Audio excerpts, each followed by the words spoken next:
So knowing your numbers. I'm a real estate agent, I'm looking at an area. How do I know what that area is going to do in the next 6 months? How do I plan so that I get the buyers and I get the vendors and I can pull them together? Well, for me, the big number, there's a couple of numbers, but one of the big numbers is the time on market. So if I look at how time on market trends, that's the length of time it takes for me from listing the property to selling the property. That changes, and it changes quite dramatically. Over time, it can go up to over 100 days, and in places like Sydney at the moment, it's down to 29 days.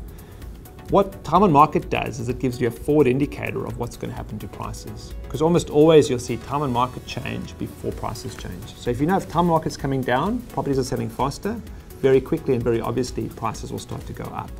And you'll also see the same thing with discounting. Discounting is the metric that we measure between the first list price and the final sale price. And often you'll see again there that as discounting shrinks, as vendors take less and less price change off before they sell their property, so prices obviously get better. So vendors get more confident and agents obviously get better sales.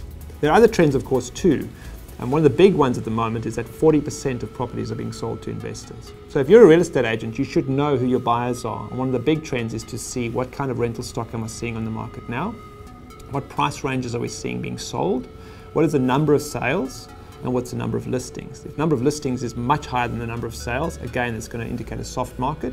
If the number of listings is less than the number of sales, obviously it's going to indicate a better market or a market that's going up.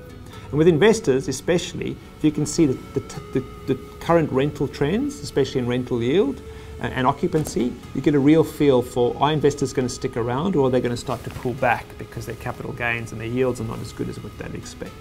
One of the big things that surprises me is that in the current market, with 40% of real estate agents selling to investors, or 40% of investors purchasing properties, why, when you go to an open home, don't you get a rental appraisal automatically? I would say probably 1 in 5, 1 in 10 open homes that I go to actually have a rental appraisal right there. So if I'm the investor, I can pick it up and I know what I'm going to get in terms of rent for my property if I purchase that property.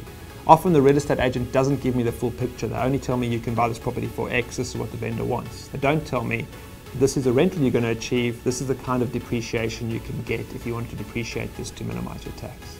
So for me, it's about actually catering to those buyers, but also keeping an eye on those numbers. Time on market, your discounting trends, the total stock, how much is selling and how much is being listed, and your rental yield and your gross rental returns.